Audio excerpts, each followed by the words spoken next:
The court is calling 2023 CR 2669, State of Texas versus Caleb Crum. Can I have parties announced for the record for the state? Defense. Colin Hobbs, Mr. Crum, Your Honor. And are you Mr. Crum? Yes, ma'am. Mr. Crum, did you review the document entitled Court Admonishments and Defendant's Waivers and Affidavit of Admonitions with your attorney? Did you understand it? Did you sign it in all the appropriate places? Yes, Your Honor. Did you understand you're charged with the offense of aggravated assault with a deadly weapon? That's a second-degree felony. The range of punishment is anywhere from 2 to 20 years in prison and up to a $10,000 fine. Did you understand? Yes, Your Honor. Did you understand if the court were to grant your application for deferred adjudication, if for any reason your deferred adjudication were revoked, the court could find you guilty and sentence you up to 20 years in prison? Did you understand? Yes, Your Honor. Counsel, has your client been able to provide you with any defenses? He has, Your Honor. To the plea, the state is recommending deferred. There's an affirmative finding of family violence.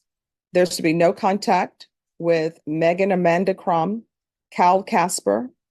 There's to be a mental health evaluation. Follow those recommendations. Outside the agreement, the state is requesting that your deferred adjudication be for a term of 10 years. Did you understand that's a recommendation from the state and the court does not have to follow those recommendations? Yes, Your Honor. Then to the offenses charged, how do you plead? Guilty, not guilty, or no contest? When Caleb pleads no contest, that's legally similar to pleading guilty for sentencing purposes. He's not admitting guilt outright, but he's accepting that the court can find him guilty based on the evidence. The key here is deferred adjudication, which means the judge is holding off on a formal conviction. But let's be clear, if he violates probation, the judge can sentence him up to 20 years. That's the full range. There's also an affirmative finding of deadly weapon and family violence, which carries serious long-term consequences. No contact orders, mandatory counseling, strict supervision. This isn't light probation, it's structured, high-stakes supervision. So ask yourself, if someone is given this level of grace, how careful should they be about following every single rule? State, any evidence? Yes, Your Honor. State offer states 1 and attachments. No objection, Your All Honor. right. And state, have you had a chance to speak with the complainants? We have, Your Honor. And are they aware of this agreement and agree with it? Yes, Your Honor, to both counts. They are aware and they do agree with it, Your Honor. All right. And are they asking for the no contact? We put in the no contact. They're good with it. Judge, I believe at this point, my client is also okay with no contact, rather. They are related. However, the person that he most would like to visit with is his grandma, and grandma can leave the house. She's a good physical, so she can come visit them without him going to the house and being near Megan. All right. So here's my question, and this is before I've made a finding. I just want to ask these questions in case the state needs to confer. All right. So is he currently seeing a counselor or seeing anyone to work through any issues? Yes, Your Honor. All right. Correct me if I'm wrong. Laura, still some here. I have my own counselor I set up with the appointments to better myself. I've been going through some stuff with my grandfather passed away, so I thought counselor would be the best thing. I haven't found that the court appointed ones that were from misdemeanor court. I didn't like their services. I think it's Center of Health or whatever. I didn't like their services, so I went out on my own and I went to Thrive Works. That's the counselor I'm seeing is with them. Have you been following their recommendations? For the most part, yes, sir. For the most part. So I'm trying to get back on medications because the Center of Health isn't working out their medications. But Thrive Can you Works, explain why? Sorry. it's just I've been on there for a couple months and I haven't seen no changes in those medications.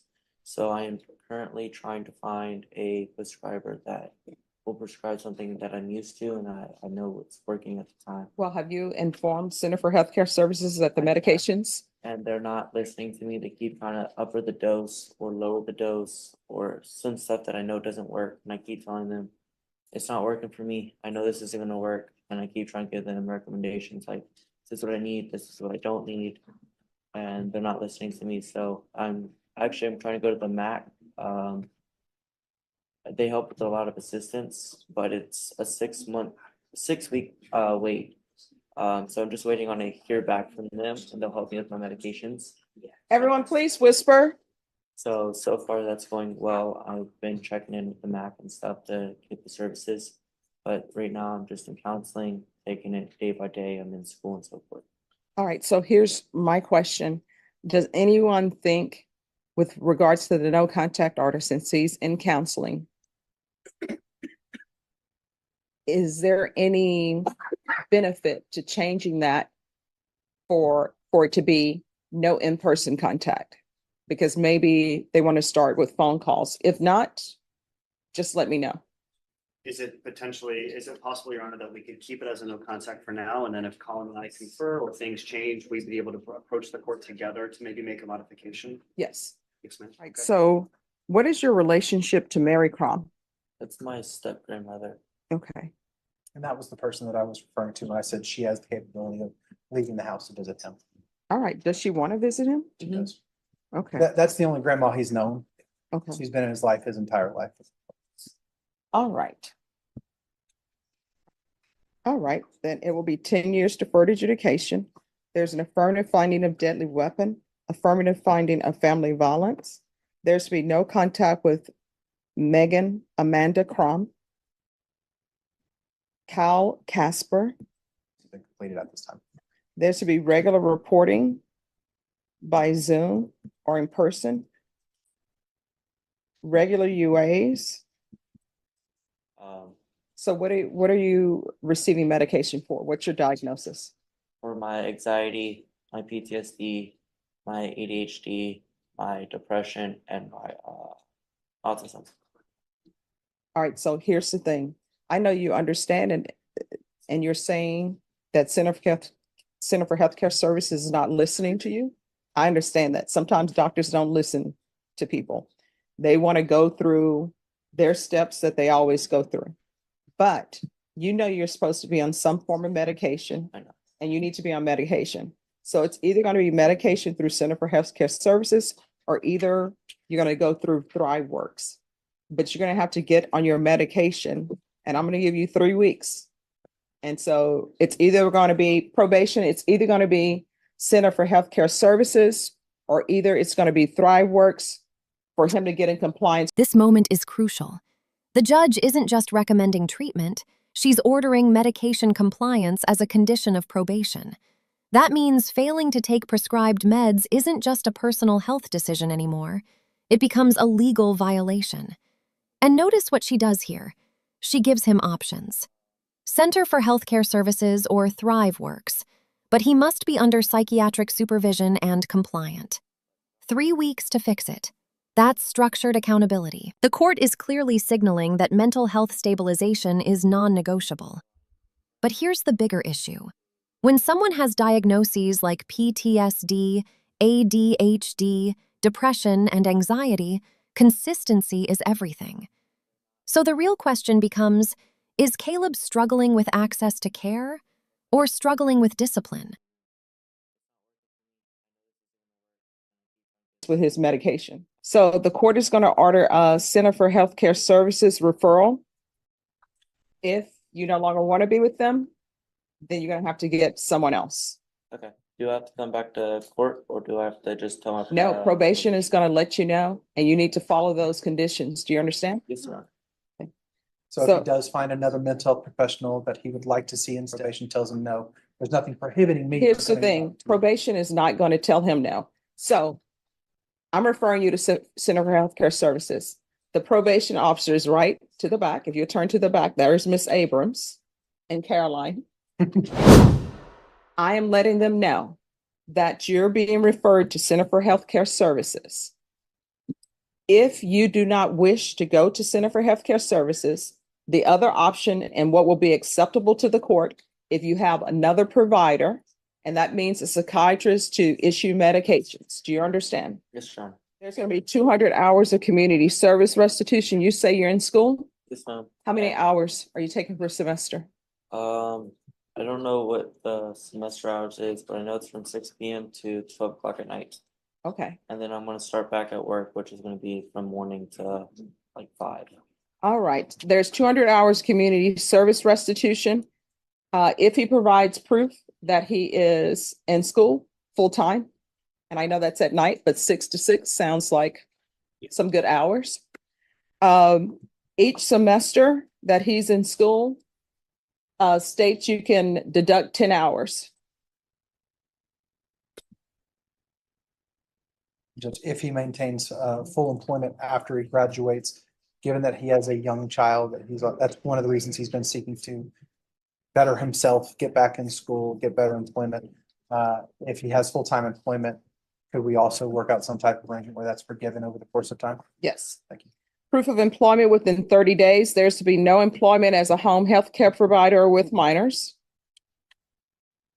And there's to be parenting classes and anger management class. All right, we can go off the record. Here's the thing, to be successful on probation in this court, communication is key. If there's an issue, go see your probation officer, call them, make sure you leave a message. If you feel as though they're not addressing that issue, then you can always come back to the court. And if I'm here, you can come back and see me. Okay. All right? And I have another question. So the anger management course and the family one, is that just like whenever I have time, or is there like Oh, a? probation will set things up. The number one thing I want to focus on right now is getting your mental health issues stable. And probation will focus on your mental health. But then you're going to have to start doing, so you need to focus on that. You need to focus on parenting classes. I think, and Caleb, correct me if I'm wrong, one of his concerns is missing school based on conflicting schedules. no. He doesn't get kicked out. No, nothing is happening with probation at 6 p.m. at night. I don't think probation officer wants to see you at 6 p.m. Fair enough. If they do, there's an issue. And in which case you'll be seeing me, not them. And I guarantee you it won't be at 6 p.m. Okay. And what's the tattoo on the neck? It's my wife's name. I'm trying to get some of my tattoos removed. I was young and kind of reckless. I just don't have $2,000 right now. Well, you know, I always say if you're going to put names on your body, the safe bet is your mom, because your mom always loves you, and your children. Everybody else. Daughter. Or your judge, your fellow prosecutor. Yeah, let's not do that. I don't want some girlfriend saying, and who's Stephanie Boyd? Just a reminder. But you heard him say prosecutor, so when I get Zach's name on him, he's got to give me better deals. Okay. All right, thank you. Yes, Your Honor. Have a good day. All right, you too.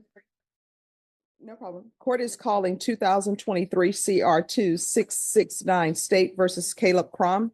Can I have parties announced for the record for the state? Opinion for the state of Texas. Defense? Courtroom. And are you Mr. Crum? Yes, ma'am.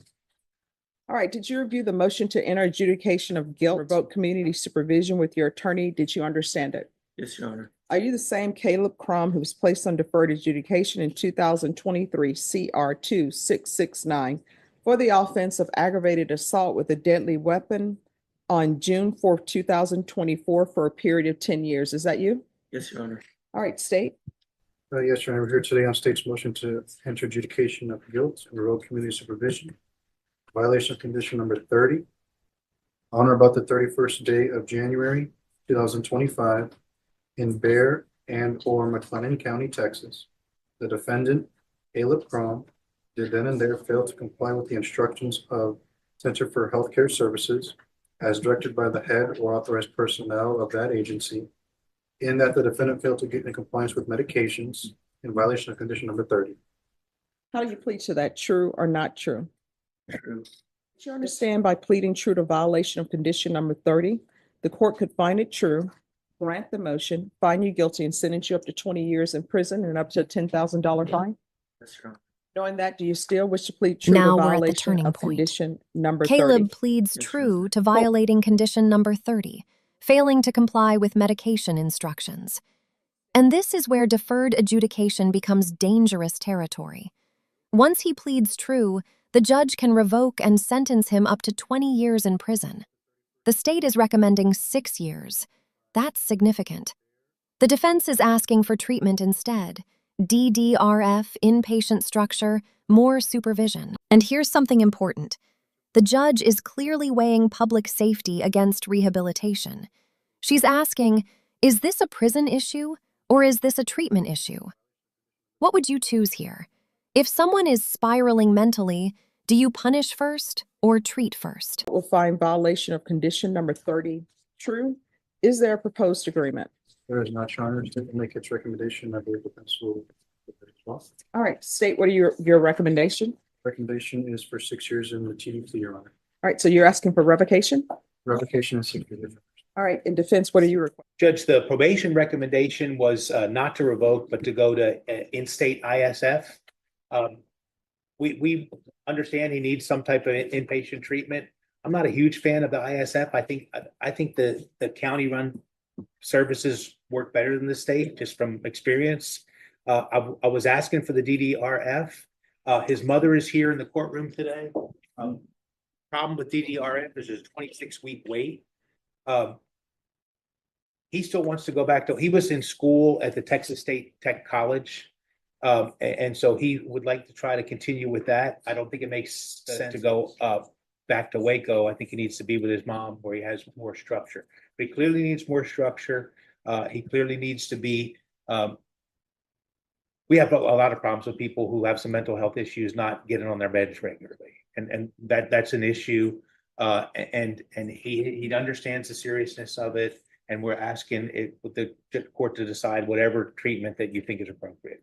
All right, any objection to the court reviewing the court summary? Not from the state.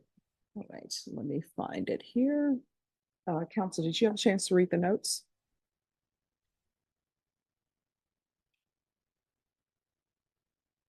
Oh, I've read this. And State, did you have a chance to read the notes? I have not. If you just give them to the state. Any objections to the court reading that? No, Judge, and I do, so I do have a letter from that's like the grandfather of the gal he's married to. I do have a letter from her herself. Okay, all right, and if you'll show that to the state. I have a, Yes. I have additional notes for your review. These are what appear to be CAD notes from the county regarding the incident that's in the letter. I've already turned it into defense counsel. Any objections? I'm gonna object to that one, Judge. It's just a reiteration of calls that were made that the grandfather doesn't like him. There's no doubt. Okay, And of course, but they don't want to be married anymore. I think that problem's gonna be resolved. Brooklyn does not think he needs to go to prison. The wife herself has a different story than grandpa. okay, just one second. Let me finish reading this. All right, so I've reviewed that, and you said there's something you wanted to tell the court? Yes, Your Honor. You want to raise your right hand? Do you solemnly swear or affirm the testimony you give will be the truth and nothing but the truth, so help you God? Yes, Your Honor. All right, lower your hand, state your name for the record. Caleb Rome. All right, why are you not doing well on probation? Your Honor, I moved to Waco to try to better my life and get away from the victims that were here and everything else. A little cheaper up there too. And I enrolled in TSTC or Texas State Technical College, the school. They have a lot of programs there to help me out and stuff like counseling and medication. I've been trying to look for jobs. They're helping me with that. They're helping me look for an apartment. I'm trying to do my best up there. I was in a really bad relationship with this one girl that her grandfather that the reports on, and I'm trying to get out of that relationship right now. I was living with a buddy. I was gonna report with probation. I think that week, the 18th, I think. All right, but here's the thing. They're saying that you are not complying with the instructions for Center for Healthcare Services. So I want to know why, and I'm not taking 23 as true because they didn't go on 23, but I'm wondering why you're falling off track with your mental health. That's what I want to get to. I already had told everyone that relationship with the was not going to work. Yeah. But you and her, because she came in on your behalf, I want to live. I'm like, this relationship is not going to work. But you all two crazy children wanted to do it. So I'm not even into that relationship part. I want to know why you're not following through on your mental health treatment. That's a problem for the court. So the Center for Healthcare, I don't think they have that in Waco. So I was gonna go with TSTC and do it. Well, I thought you're saying you don't think they have it in Waco, but why do you think they don't have it in Waco? Did you report that they give you information? No, Your Honor, I was just assuming, and I also thought my other attorney had put in the motion for the Center for Health and ThriveWorks to be transferred up there. So I was gonna go with Texas State Technical College. Oh, no. Let me stop you there. And the reason why I'm stopping you, because you keep getting off track. Condition number 30 states that you did then and there fail to comply with the instructions of Center for Healthcare Services as directed by the head or authorized personnel of that agency, and that the defendant failed to get in compliance with his medication. The fact that you've played true to that tells me that there's a Center for Healthcare Services wherever you were, because otherwise this wouldn't be a violation. They wouldn't have it there. So they're saying that you're not in compliance with your medications and you're not following through on the instructions from Center for Healthcare Services to get in compliance with your medications. Do you understand what I'm saying? Yes, Your Honor. So I want to know why you are not following through with instructions for Center for Healthcare Services. Just misunderstood, Your Honor. I mean, there's no misunderstanding when they say, hey, you need to get in compliance with your medication. And I'm sure they didn't say you need to get in compliance with your medications. I'm sure it was along the lines of you're not taking your medications. We have reports that you're not taking your medications. You need to get back on your medications and you didn't do it. That's why you're here. Yes, Your Honor. So why are you not being in compliance with your medication? I have no excuse, Your Honor. And I will accept that I messed up and I'm wanting, if I can't go back to Waco and finish school. Oh, you're not going back to Waco. That's off the table.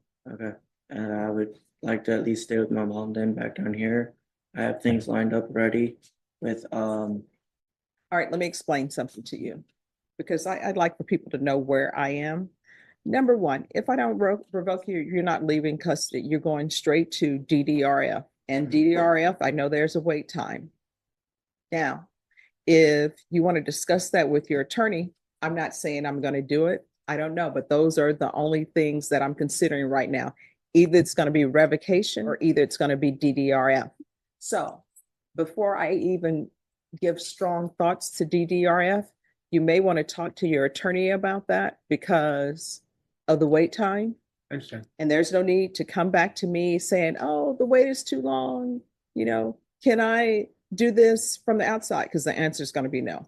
So I don't know if you discussed that with your attorney. It's a way better outcome than going to prison, Judge. Well, I mean, We've but you talked wanna- about it back and forth. We're not his mother too wanted to see if she could take custody of him. And so I promised I would make that argument, but I understand where the court's coming from. And I do think the DDRF is a good program. I wish the wait wasn't so long, but that's where we are. And if the court would be willing to do that, my client understands that's still a gift compared to being revoked and going to prison. yes, Your Honor. all right. And I'm not saying I'm going to do DDRF, but is there anything you would like to add, state? And Well, I just want to try and re-urge this because Your Honor is reviewing attachments from the court summary, and this is part of the attachments of the court summary. So if Your Honor's going to take a look at everything, we ask that you take a look at this as well. no objections to the court reviewing that? I do object, but that's. No. I mean, if you object to it as hearsay, then I won't review it. What we can do is we can reset this. And if you want to have witnesses by Zoom to address this, that can be done. I don't think there's a need for that. I just wanted, Your Honor, if over objection. you I would just ask the court to look at it with some, it's hearsay within hearsay, like, so these are just unsubstantiated reports. And I know the court will look at it critically. That's all I would ask the court, would just don't assume that it's true. All right. So you have no objections to me taking it as long as I'm not taking it for the truth of the matter, sir? Well, you know what I'm getting at. Yeah. All right, let me review. All right, so this is what I'm going to tell both parties. One, I read all of the hearsay documents. And what I can tell you, do I believe these documents are true? Yes. But I also know that when the grandfather had the police to come out, your wife would not tell them that anything was wrong. And the reason why I believe that she wouldn't tell them is because she doesn't want you to go to prison. And that's what she said. She wants him to get help. She doesn't want him in prison. But do I believe you did everything that's listed in here? Yes. Because all of the evidence point to the fact that you did this. And based upon what I'm reading about her grandfather and your child's great grandfather, because he's the grandfather of your wife, and he's the child's great grandfather. He's concerned about his grandchild and his great granddaughter, and rightfully so. And just so I want you to understand, I understand why he doesn't like you and doesn't want you in their life. Your child, is this a girl or a boy? It was stepdaughter, Your Honor. It's on And it him. was a girl. All right.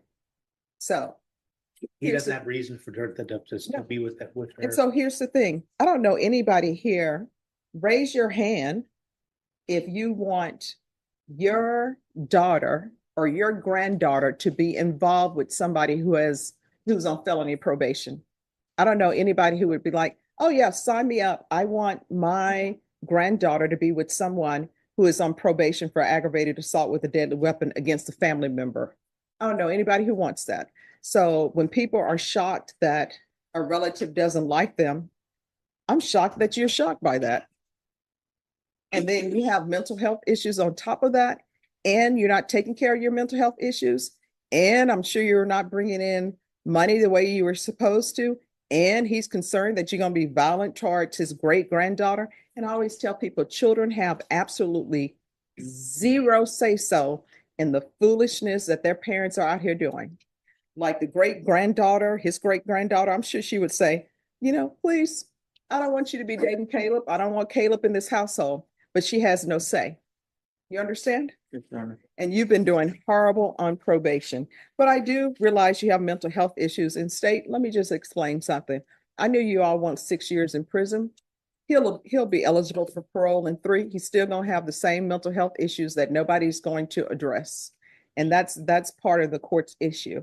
So part of the reason why I'm going to deny the motion is one, because of what probation is requesting. They're requesting ISF. I don't think this is an ISF issue. I think this is an anger issue.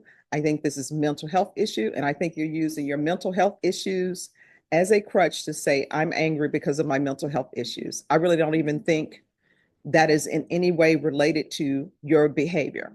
But we're going to correct your behavior. And if this correction doesn't take place, you're looking at 20 years in the prison. Yes, Your Honor. All right, Ms. Abrams, gonna deny the motion, alternate in and amend conditions. In custody, the court, he's gonna stay in custody until transfer to ISF. I'm sorry, not ISF, DDRF. This is a massive moment. The judge denies the motion to revoke, meaning she does not send him to prison right now. Instead, she orders DDRF, a structured treatment facility, plus full GPS monitoring upon release and strict no-contact conditions. That's not leniency, that's controlled intervention. She even says clearly, if this correction doesn't take place, you're looking at 20 years. She's acknowledging the mental health component, but also calling out something powerful. She believes he's using mental health as a crutch for behavior. That's a sharp distinction. She's separating diagnosis from accountability. And that's a theme we see often in courtrooms. Mental health explains behavior, but it doesn't excuse it. And upon release, there is going to be full GPS and counsel with the full GPS. I'm going to say that I'm going to ask that the fees be waived. Thank you, Your Honor. And if you want it not to be full GPS, you need to come back here and we will craft something Yes. that will protect the community. Thank you, Your Honor. There's to be no contact with Brooklyn, BROOKLYND